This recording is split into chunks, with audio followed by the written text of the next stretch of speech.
Hello hello et bienvenue dans Makeup is Freedom. On se retrouve pour cet épisode pour toutes les tendances du printemps-été 2018. Je suis hyper excitée et trop contente de vous montrer tout ça. En fait, j'ai fait un petit tour des backstage. Alors ça, c'est des shows qui se sont passés en octobre 2017. Et évidemment, en tant que make-up artiste, on regarde tout de suite ce qui s'est passé. Bon, déjà, sur nos shows, on est au courant, mais aussi sur les autres shows, voir vraiment où est-ce qu'on va aller en termes de tendance, aussi bien du côté des vêtements que du côté du make-up et des cheveux. Mais aujourd'hui, évidemment, c'est un spécial make-up. Du coup, pour le Spring Summer 2018, et c'est tout de suite.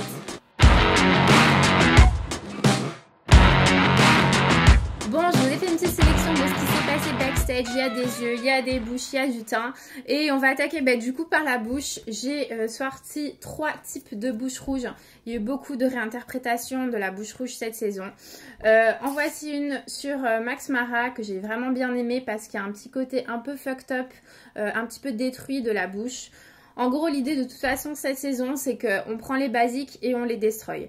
Il y a pas grand make-up qui s'est passé dans le sens glamour du terme, mais tout a été un peu punkisé. Alors pas sur un look 100% punk bien sûr, mais tout a été un petit peu détourné de sa fonction ou un petit peu poussé dans ses retranchements. Et on va aussi le retrouver sur cette sublime bouche que j'ai adorée sur le show de Helmut Lang. Une bouche qui a été réalisée par Inge Grognard, qui est une très très grande maquilleuse. Et donc là, on voit vraiment cet ombré latéral de bouche qui est sublimissime. Il faut absolument que je vous fasse une vidéo là-dessus parce que c'est assez canon. Ça a été repris sur pas mal d'éditos. Enfin, c'est vraiment un look phare de cette saison. Et en troisième version de bouche que je vous ai sélectionnée, il y a cette petite beauté qui est vraiment une bouche en fait un peu glossée, un peu fruitée, mais avec plein de distinctions en fait de tonalité. Comment est-ce qu'on va réaliser ces bouches? Évidemment, je ne peux pas vous faire un tutoriel pour tous les looks que j'ai sélectionnés, mais j'ai quand même pris quelques petits produits pour vous donner un peu un aperçu de comment on peut faire ça et ce que vous pouvez déjà faire chez vous si vous les avez. Sur ce type de bouche, la première, c'est plutôt la palette que j'ai sélectionnée de chez Chanel qui est en fard poudre pour la bouche. Pourquoi? Parce qu'en fait, ça va vous aider à avoir ce petit côté mat, un peu indiscipliné et vous pourrez vraiment utiliser la poudre que sur certaines zones. Donc en gros, comment ça se présente? Il y a un crème et un poudre. Donc vous hydratez votre bouche avec ça et ensuite vous en fait donnez de la couleur avec la poudre. C'est canon, canon. Pour la deuxième version qui est la bouche bicolore d'Helmut Lang, le ombré, en fait moi je la fais avec 3 couleurs.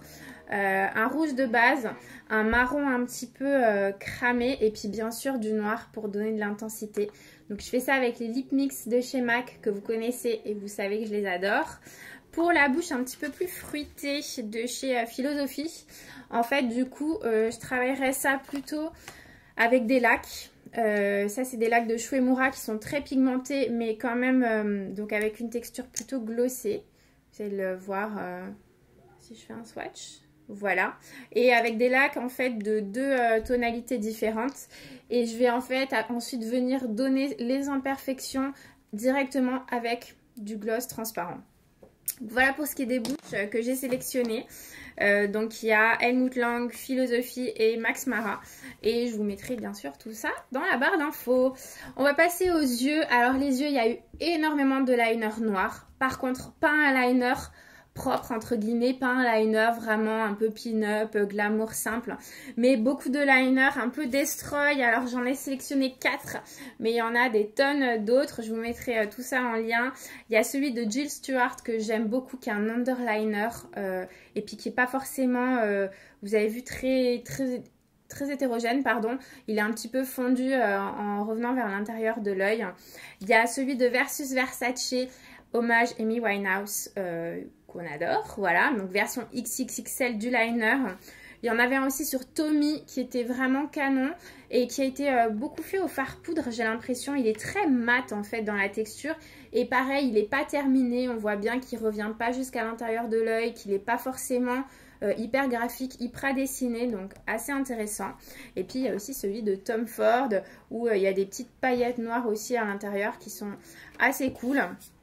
Pour réaliser tout ça, vous avez sûrement du liner chez vous, crayon, pinceau, etc. Moi, j'ai dit, l'idée, c'est un peu ce genre de liner pour que ce soit facile à manier. Après, évidemment, ça dépend du rendu qu'on a envie. Si on veut aller sur des choses plus poudrées, on peut repasser au fard aussi par-dessus. Donc voilà, clairement il s'est passé des choses côté liner et il s'est passé des choses un petit peu punkisées, hein, comme je vous disais tout à l'heure. Donc assez pour l'instant dark comme tendance, pourtant on est sur du spring summer, mais on va porter du liner cet été. Pour continuer sur les yeux, il s'est passé ça en mascara, c'est ce que j'ai essayé de reproduire sur moi aujourd'hui. Donc en gros c'est de l'ultra lash, du méga lash, un petit peu clumpy, c'est-à-dire un petit peu collé. On est entre l'effet pâte d'araignée entre guillemets et l'effet un peu grungy. L'inspiration c'était les années 60, mais toujours un peu comme si elles avaient été punkisées, comme je vous disais tout à l'heure. L'idée c'est de prendre une base transparente, une base blanche pour les cils et charger à mort, vraiment créer cette fausse texture de cils. Et ensuite repasser du mascara noir à bloc par-dessus. Et celui-ci spécialement, je crois que c'est celui qui a été utilisé sur le show si je ne me trompe pas, aide à vraiment bien charger parce qu'en fait il est fait de plein de petits picots, mais avec une séparation assez large dans les picots. Donc voilà, c'est ce que j'ai fait aujourd'hui sur moi, un petit coup de crayon noir à l'intérieur, ça prend 5-10 minutes max. Et ça se fait sur une peau très clean, vraiment rien qui se passe sur le teint, pas de blush, pas de contour, etc. Juste vous pouvez brosser vos sourcils si vous en avez envie. Mais voilà pour ce qui s'est passé sur les cils au printemps-été 2018.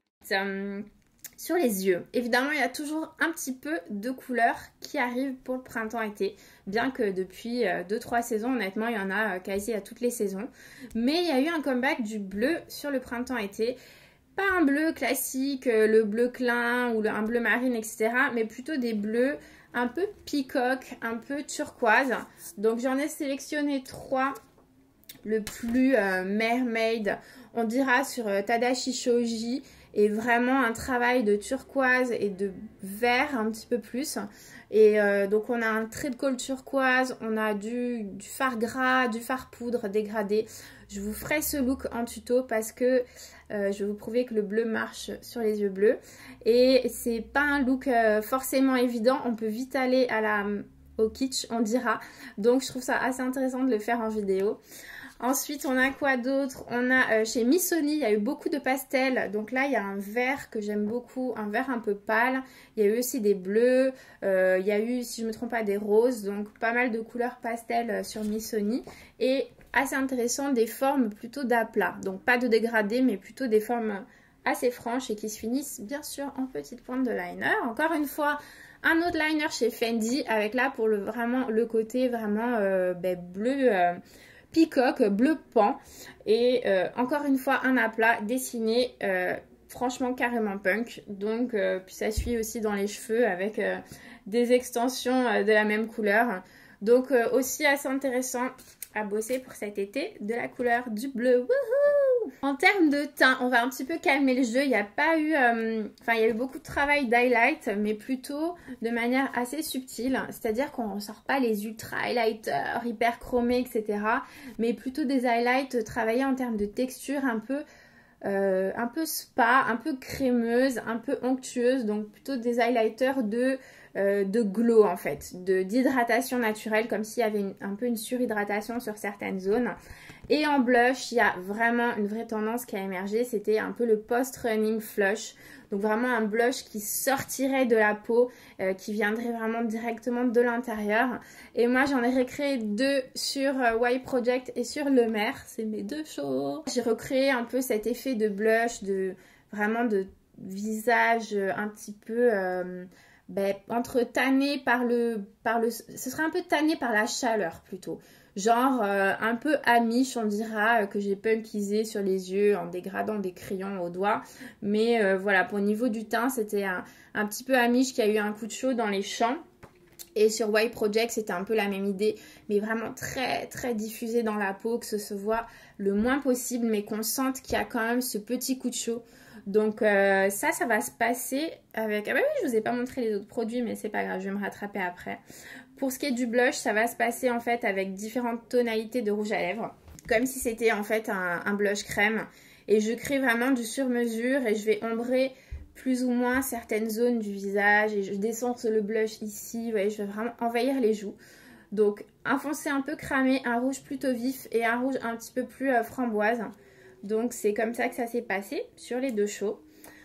Je reviens juste sur mes yeux, les yeux noirs, évidemment, on en avait parlé avec le liner, et les yeux un petit peu plus mermaid. J'ai sélectionné pas mal de trucs, du crayon chez Chanel, un super beau vert. J'ai repris aussi du bleu turquoise en indispensable chez Kiko. Il y a un Marc Jacobs aussi que je trouve canon qui est mat en crayon. Et puis pour les ombrés, ça va plutôt se passer de ce côté-là. Donc sur une palette, là c'est la palette Chanel du printemps. Et en fait il y a ces deux couleurs-là qui seraient parfaites. Donc c'est pareil, il faudra qu'on essaye ça en vidéo comme je vous le disais tout à l'heure. Last but not least, les glitters et les strass. Il y en a eu, mais je sais pas, il y a une folie. Je pense que c'est Kira qui a vraiment créé cette envie chez nous, les make-up artistes, de ressortir les brillants. Donc ça se passe en strass du côté de chez Dries Van Noten. Ici, j'ai adoré le make-up sur ce show. C'est un make-up réalisé par Peter Phillips, qui fait aussi le show Dior. Et voilà, on voit des strass en fait vraiment qui ornent tout le contour de l'œil. Il y a aussi la même version en mode un peu grills qui fait vraiment un trait entre les deux lèvres sur la bouche. C'est super beau. Il y a eu aussi une version juste comme s'il y avait un trait ici de strass. Canon. Et puis, il y a eu aussi une petite touche de strass sur Jeremy Scott. Particularité de ces strass, ils étaient un petit peu strass arc-en-ciel. Et franchement, ça marchait super bien. Les strass un peu perlés. Donc voilà, il va y avoir du strass cet été. Et en termes de paillettes, il y a eu la dose aussi. Il y a eu ces fossiles de fou. Fossiles pailletés customisés sur Ryan Lowe. Je l'ai mis en story parce que j'en ai fait pour le magazine Stylist. J'en ai fait sur mesure.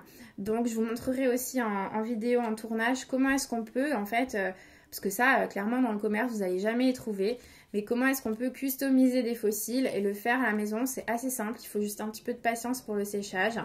En termes de paillettes number 2, il y a ce côté disco punk aussi chez Shrimps. Et c'est des grosses paillettes comme ça. Je pense que c'est celle-ci d'ailleurs. Qui sont vraiment posées sur une bouche juste hydratée. Donc tout simple à faire, honnêtement. Un petit peu moins facile à vivre en vrai parce que vous ne pouvez pas trop boire, à part si vous êtes muni de paille. Pourquoi pas, c'est une option. Troisième look, Ralph & Rousseau, aussi de la paillette, un peu de manière inattendue. Toujours non conventionnel cette saison. Gros dash de paillettes à l'intérieur de l'œil et qui revient un petit peu par ici. Ça se fera plutôt avec des paillettes un peu plus fines comme celle-ci. Donc évidemment, vous pouvez vous amuser et avoir des paillettes de couleur, pas forcément du doré ou de l'argenté. Ça peut être aussi du turquoise, du vert lime, du rose, du violet. Et en petits strass comme sur le show de Jeremy Scott, les strass un petit peu perlés. Je vous ai sélectionné ceux-ci de chez Monkey. En fait, ils font des petites boîtes où il y a des strass, des étoiles, etc. Je crois que ça vaut 4,50 € et franchement, je m'en suis servi en shooting. Il brille super bien. Pour ce qui est du show de Dries avec les strass au niveau de l'œil et au niveau de la bouche, c'est du Swarovski. Forcément, le top. Voilà pour ce qui est des tendances du printemps-été 2018. Évidemment, j'attaque ça sous un angle de défilé de backstage. C'est mon œil de maquilleuse qui parle, mais je suis là bien sûr pour vous inspirer. Donc pas de total look, vous n'allez pas sortir avec des fossiles paillettes, une bouche glossée ou une bouche ombrée et des cils XXL plus un gros liner à la Amy Winehouse. Bien sûr, mais c'est histoire de donner un petit peu d'inspiration, de piquer à droite à gauche et de l'incorporer dans sa routine. Voilà, et puis de toute façon, c'est un peu maintenant qu'on s'éclate, honnêtement, en make-up. C'est vraiment avec l'arrivée du printemps, l'arrivée du soleil, on a envie de changer ses codes, on a envie de s'habiller un peu différemment, donc le make-up suit. N'hésitez pas à me dire en commentaire s'il y a des choses qui vous ont inspiré, s'il y a des choses que vous avez envie d'essayer. Et surtout, s'il y a des choses que vous voulez voir en tuto pour la suite, puisque là, voilà, j'étais très excitée de tourner cette vidéo et de partager tout ça avec vous. Mais du coup, j'ai pas pu me maquiller et vous montrer de look, sinon on serait parti sur une vidéo d'1 heure, je vous le dis direct. Donc voilà, j'espère que très vite, je vais réussir à vous tourner des looks pour le printemps-été.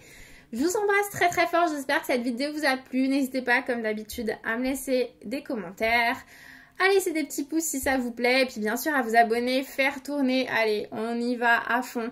Je vous embrasse très très fort. Comme d'hab, je vous dis, le maquillage c'est la liberté. Alors éclatez-vous.